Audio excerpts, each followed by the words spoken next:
오늘 설교 제목을 하나님이 이민교에 두신 뜻이라 하는 제목을 두었는데, 하나님께서는 뜻이 계십니다.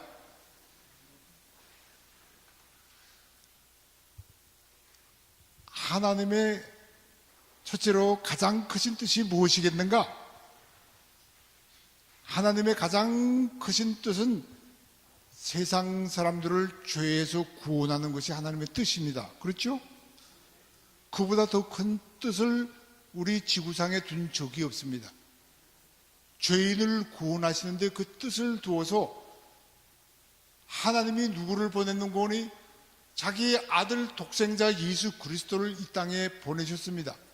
보내서 그 예수님이 그 뜻을 이루기 위해서 십자가에 죽으시고 부활하신 것입니다.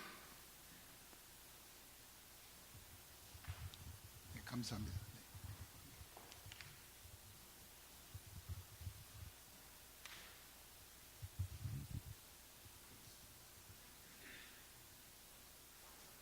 이 역사가, 지구의 역사가 그 뜻을 위해서 존재하기 때문에 하나님의 역사는 구원의 역사라고 합니다.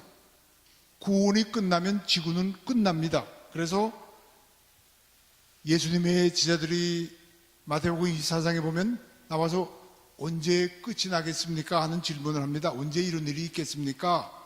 모든 것이 파괴되고 다 세상이 끝나는 일이 언제 있겠습니까? 하니까 예수님께서 여러 가지 징조를 다 설명하는 가운데 그 14절에는 뭐라고 했는 거니? 천국 복음이 온 세상에 전파되리니 그제야 끝이 오리라. 천국 복음이 전파된 다음에야 끝이 오리라고 했습니다. 그래서 지금은 복음 전도 시대가 아직도 끝나지 않았습니다. 복음 전도가 끝나면은 그러면 세상도 끝이 온다는 것입니다. 그런데 우리가 하나님의 뜻을 어떻게 해서 알 수 있느냐? 성경 말씀을 통해서 알 수 있고, 그리고 구체적으로 하나님께서 나에게 주신 뜻이 무엇을 가지고 우리가 알 수가 있느냐? 우리는 기도하는 사람이기 때문에 기도를 하면은 하나님이 우리에게 말씀을 볼 수 있고, 말씀을 깨닫을 수 있고, 말씀을 들을 수 있고, 말씀을 알아서 순종할 수 있는 하나님의 뜻을 가르쳐 주시는 것입니다. 그것이 바로 사도 바울이 한 일입니다. 사도 바울이라는 사람은 예수 믿는 사람이 아니었죠. 예수 믿는 사람을 핍박하는 사람이었습니다. 한마디로 말하면 지옥 자식과 같은 사람입니다. 예수 믿지 않고 세상이 끝난다면 어떻게 됩니까? 모든 것엔 끝이 있죠. 사람에게도 끝이 있습니다. 사람이 태어났을 때 시작이 됐고 죽을 때 끝나는 겁니다. 그런데 제일 중요한 것은 예수 믿지 않고 죽으면은 끝을 보면은 그거보다 비극이 없습니다. 세상도 그렇습니다. 세상에 만약에 예수를 믿지 않고 세상이 끝난다고 할 것 같으면 지옥 갈 사람이 얼마나 많습니까? 그래서 세상의 목적은, 하나님이 두신 뜻은 사람을 구원하는 것입니다. 그래서 하나님께서 우리를 이 땅에 보내시고 우리 한국 백성을 미국 땅에 보내서 교회를 세우게 했습니다. 먼저 사도 바울을 두고 봅시다. 사도 바울을 두고 보면은 사도 바울은 예수 믿기 전에는 하나님을 모르는 사람이었지만 예수 믿은 다음에는 그의 목적이 뭡니까? 예수를 전하는 것입니다. 자기가 예수 몰랐을 때는 아무리 세상에서는 훌륭한 학자요, 가말리엘 문화에서 배운 훌륭한 율법 학사라고 하지만은 지옥 자식이었는데, 예수 믿고 나서 자기는 이제는 모든 것이 다 변해버렸습니다. 그래서 이제는 생명을 걸고 사람들에게 예수 전하는 겁니다. 몇 번이나 생명의 위협을 무릅썼습니까? 다메섹에서부터 그랬죠. 죽이려고 하지 않았습니까? 생명을 무릅쓰고 자기는 예수를 전하는 것이 그의 목적입니다. 그래서 오늘 성경 말씀에 보면은 선교를 하는데 제2차 선교 여행 때 어디를 갔는 거니? 아시아 쪽으로 나갔죠. 그래가지고 거기서 어디로 가려고 합니까? 부르기아 쪽으로 가려고 합니다. 부르기아 쪽으로 가려고 하고 있고, 그 다음에 비두니아 쪽으로 가려고 하고 있는데, 그게 다 지도에 볼 것 같으면 어디가 있는 거니? 전부 다 동쪽으로 가려고 하는, 동쪽으로만 가려고 합니다. 근데 성경에 보게 되면 예수님의 영이 전하지 못하게 한지라, 또 성령이 전하지 못하게 한지라. 그런데 왜 성령께서 복음을 전하려고 하는 사도 바울의 길을 갖다가 전하지 못하게 했을까요? 아니, 비두니아에 있는 사람들이 구원을 받으면 안 됩니까? 비두니아에 복음을 전하면 안 됩니까? 아시아에 복음을 전하려고 했는데 아시아에 복음을 전하면 안 됩니까? 그 사람들은 복음이 필요 없습니까? 그게 아니죠. 하나님의 뜻은 그쪽이 아니고 방향이 다르다고 말입니다. 다시 말하면 영어로 프라이어리티라는 게 있죠. 어디부터 먼저 전해야 하는 게 있습니다. 비두니아가 아니고 아시아가 아니고 갈라디아 쪽이 아니고 서쪽으로 가라는 것입니다. 그래서 미시아에 갔더니 거기서 밤의 환상에 마게도니아 사람이 나타나서 우리를 와서 도우라. 이게 사도 바울이 기도하는 사람입니다. 기도하는 사람이에요. 무엇을 해도 기도가 없이는 안 됩니다. 무엇을 해도 기도하면 하나님께서 응답하십니다. 기도하니까 하나님이 어떻게 응답하시는 거니? 마게도니아 사람을 환상에 보여주면서 우리 쪽으로 와서 도우라. 그게 하나님이 사도 바울의 기도의 응답입니다. 그래서 그 응답을 확실히 믿고 이제는 하나님이 마게도니아로 가라 하는 것이 확실하다. 그래서 거기서 배를 타고 마게도니아로 건너갑니다. 여러분 그것이 뭔지 압니까? 마게도니아는 유럽입니다. 유럽의 첫 여행을 하는 겁니다. 선교 여행을. 우리 역사에 볼 것 같으면 유럽이 복음을 먼저 받았죠.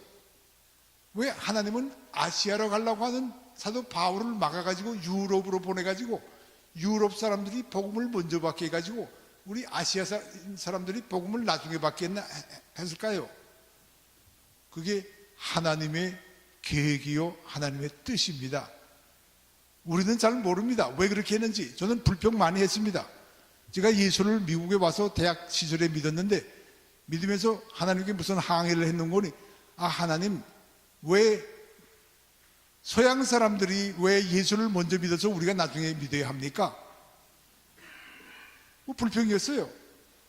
근데 하나님의 뜻이 여기 볼 것 같으면은 먼저 서양 사람이 먼저 믿도록 아시아 쪽으로 가려고 하는 사도 바울을 막아가지고 서양 쪽으로 보냈다고 말입니다. 그게 하나님의 선교의 전략이 그런 것이었다 그 말이에요. 그래서 서양을 통해서 온 세계에 복음이 전파되도록 미셔너리가 선교사가 서양에서 먼저 영국에서 나갔고 다 서양에서 나간 겁니다. 왜 그렇게 됐는가요? 그게 하나님의 선교 전략이요 하나님의 뜻이라고 봐야 하는 것입니다. 우리가 생각해 볼 때 하나님께서 1세기에 그 서양에다 뭘 세워놨는 거니? 로마를 세워놨어요. 로마. 여러분 로마가 어떤 나라입니까? 1세기에 세계 최대 강국이 로마 아닙니까? 모든 도로는 로마를 통한다고 하지 않았습니까? 로마가 구라파 일대를 갖다가 제패하고 다 다스리지 않았습니까? 그래서 하나님의 계획이 뭔거니? 로마를 정복하라. 로마를 복음으로 정복하라. 그러면 온 세계가 복음으로 정복될 수 있으리라. 그래서 동쪽으로 가려고 하는 사도 바울을 막고 성령이 막게 하고 기도하는 막게 하고 서쪽으로 가는 길을 보여주어서 거기서 그 다음에 데살로니가로 베레아로 고린도로 해가지고 결국은 사도 바울이 어디에 가서 마지막 선교를 했습니까? 마지막 순교를 했습니까? 로마에 가서 했습니다. 로마가 파이널 종착지입니다. 마지막 종착지입니다. 로마가 복음화되니까 2세기에 콘스탄틴 황제가 예수를 믿게 되니까 온 구라파가 예수를 믿게 됐고 그 다음에 세계가 복음화되는 것입니다. 그러면 하나님이 21세기 지금 우리가 사는 이 시대에 하나님의 뜻은 무엇인가? 하나님께서 21세기에 로마와 같은 나라를 두었어요. 세계 최강국이 또 로마는 어떤 나라에 있는 거니? 그 모든 도로가 로마를 통한다고 그랬죠. 모든 도로는 로마를 통한다. 그 도로를 통해서 로마가 날아서 세상을 정복도 했지만은 세상에 있는 모든 다민족이 로마로 들어와서 살았습니다. 그래서 로마는 다민족 사회였습니다.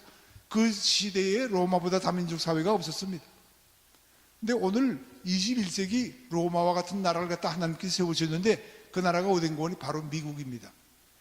여러분, 미국이 로마와 같습니다. 모든 도로는 로마를 통한다고 했는데 모든 도로는 지금 미국을 통합니다. 지금 미국의 뉴욕의 케네디 공항만 나가보면 알 수가 있습니다. 저는 이제 한번 케네디 공항을 나가가지고 한번 삑 순회한 적이 있는데 세계 에어라인이라는 에어라인은 거기에 다 들어와 있어요. 세상 어느 나라에도 세계 에어라인이 다 들어와 있는 나라는 미국 하나밖에 없어요. 뉴욕 하나밖에 없어요. 세계 에어라인이 다 들어와 있다니까요. 모든 도로는 로마를 통한다고 했는데 지금은 모든 도로는 미국을 통한다고 해도 과언이 아닙니다. 뭐 에어라인만 그런 게 아닙니다. 정치, 문화, 사회, 미국이 세계 중심지가 되어 있고 심지어는 세계를 다스린다고 하나 화합하는 UN도 미국에서 이 뉴욕이야말로 뉴욕은 세계 수도와 같은 나라예요. 또 인류 역사상에 미국만큼 세계 다민족이 와서 사는 나라가 없어요. 뭐 한 200여 어느 종족이 다 미국에 와서 산대요. 이 뉴욕이 더욱 그러합니다. 뉴욕에 한 200 언어가 사용되는 도시가 바로 뉴욕이래요. 그만큼 뉴욕은 다민족 도시입니다.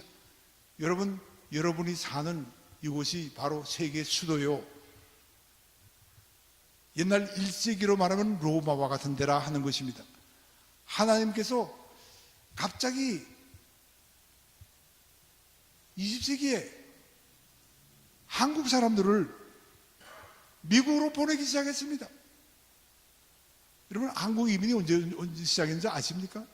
1972년, 3년 그때부터 한국 이민이 들어왔는데 200만을 하나님께서 보냈습니다. 200만을 보내가지고 여기다가 교회를 세웠는데 4천 교회가 넘도록 교회를 세웠습니다.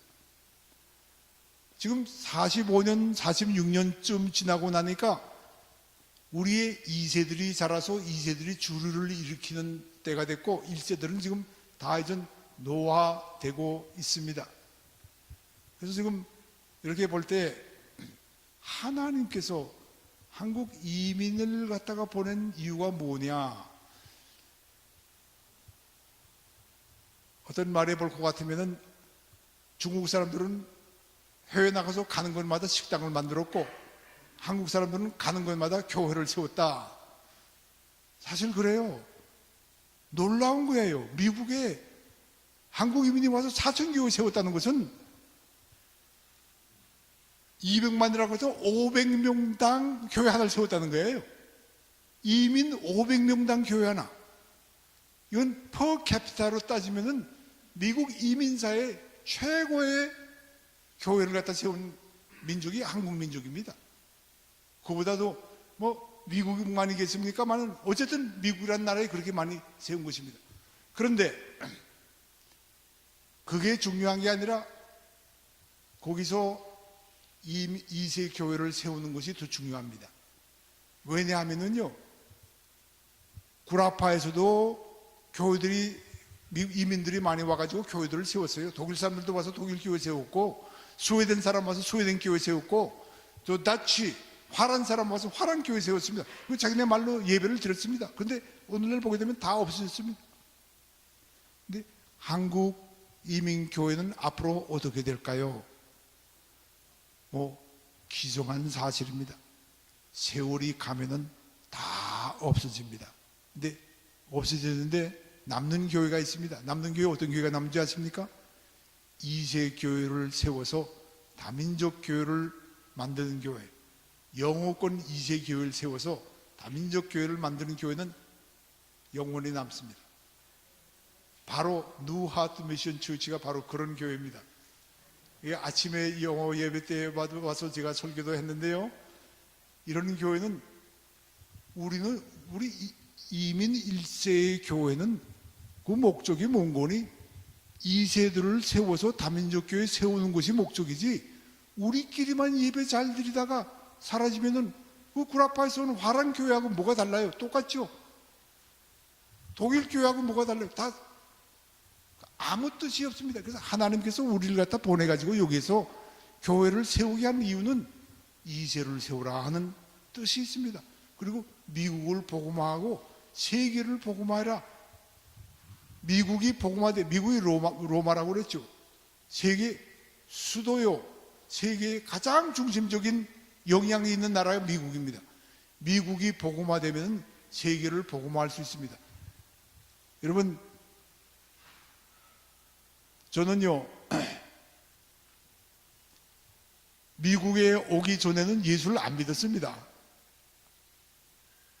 제가 미국 올 때 1954년도에 대학교 1학년생으로 왔습니다. 예수 안 믿었어요. 우리 집안 예수 믿는 집안도 아니고, 교회는 나가본 적은 있지만은 예수 영접하지 않았죠.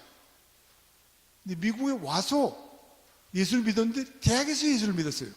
대학에서 인터바시티 크리스천 펠로십이라는 거 혹시 들어보셨는지요? 인터바시티를 통해서 예수 믿었습니다.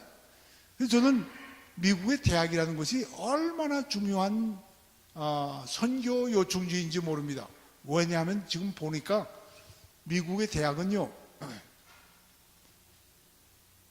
세계에서 유학생들이 100만이 넘게 와서 미국 대학에서 공부하고 있습니다. 미국 대학 캠퍼스는 선교 요충지예요. 거기서 복음을 전하면은 젊은 사람들이 뭐 저 같은 사람도 나올 수 있고, 그 나라에 돌아가도 그 나라에서 가장 아주 영향을 끼치는 그러한 위치에 있는 사람이 되는 겁니다. 근데 그 사람들에게 복음을 전하면은 얼마나 세계에 복음하는데 중요하겠습니까? 또 더군다나 모슬람 국가에서 온 사람들도 많아요. 모슬람 국가에는 우리가 선교사를 파송할 수가 없죠. 그건 불법입니다. 그 나라에 가서 선교사를 갖다가 선교하게 되면 그거는 잡혀가서 감옥에 들어가거나 추방당합니다.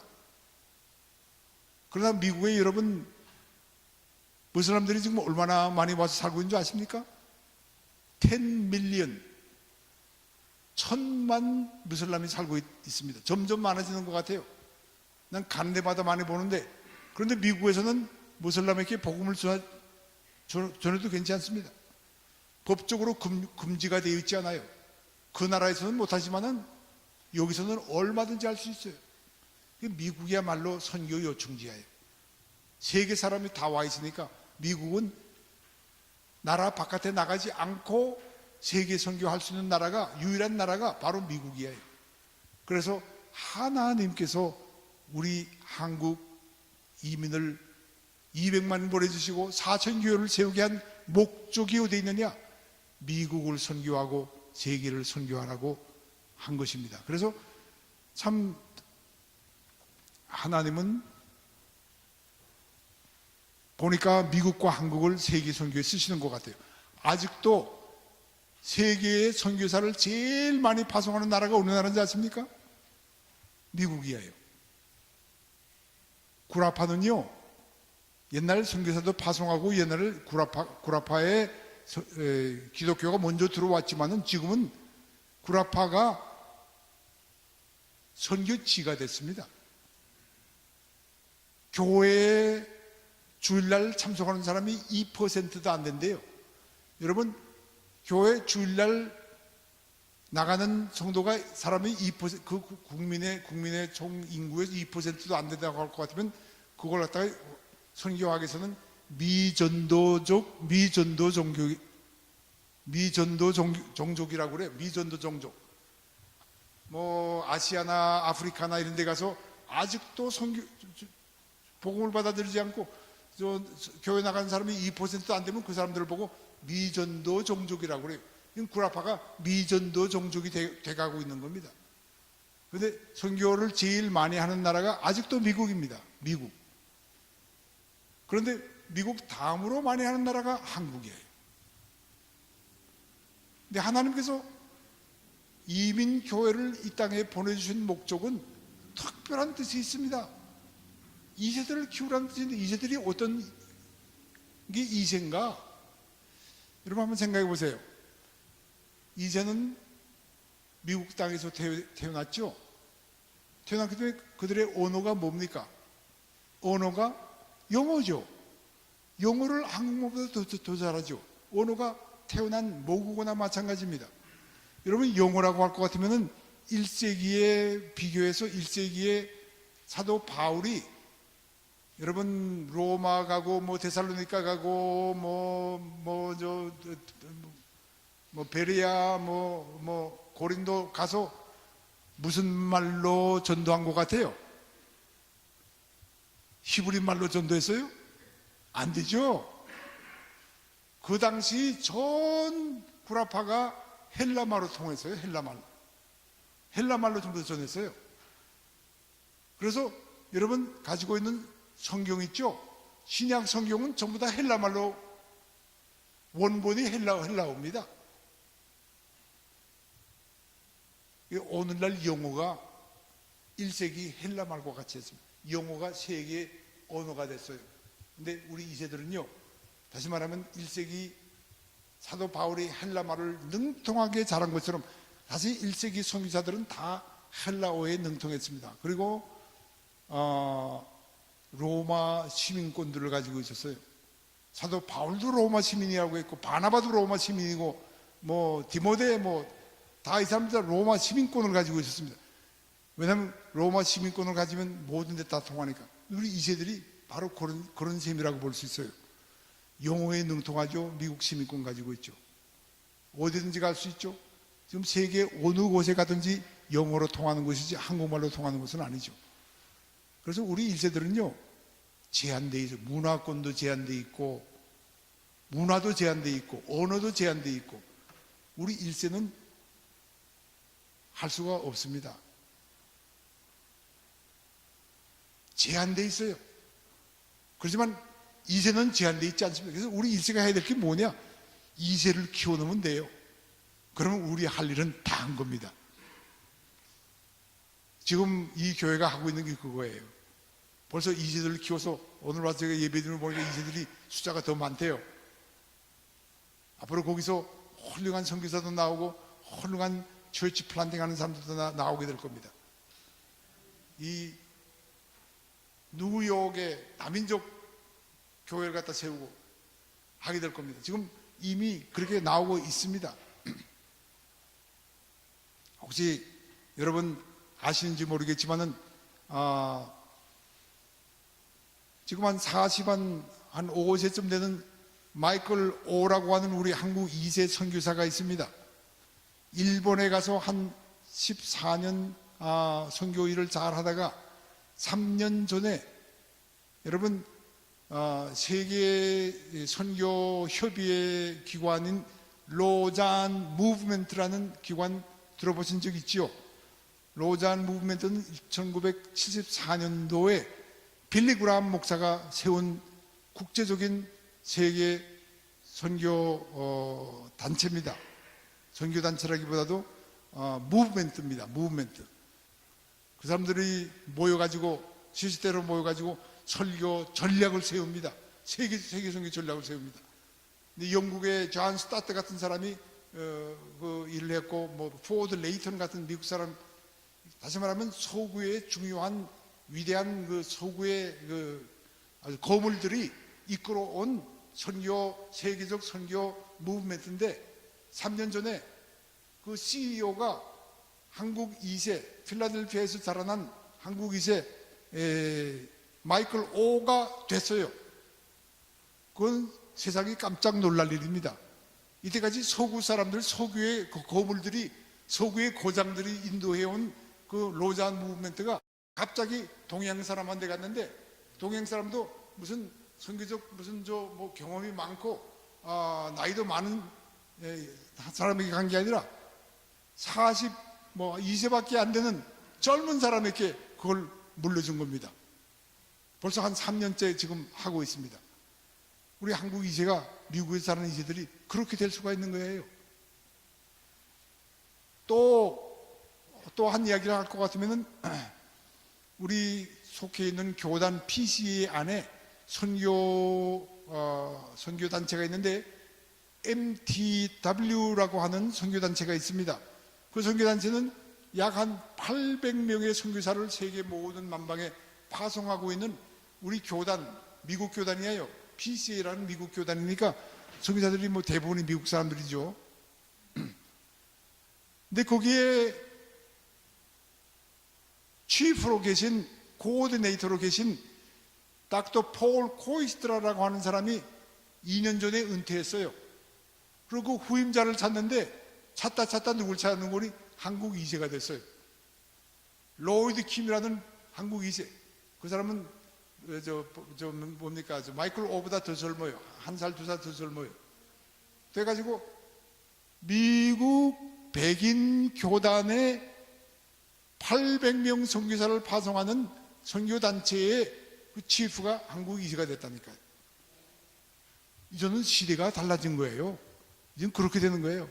그리고 그 선교단체를 통해서 지금 한국 2세들이 세계 방방곡곡에 지금 선교사로 많이 나갔어요. 우리 교회의 원호 김원호라고 하는 2세 선교사, 하버드 출신입니다. 하버드 나와가지고 지금 중국의 선교사로 몇 년째 나가서 활력하고 있어요.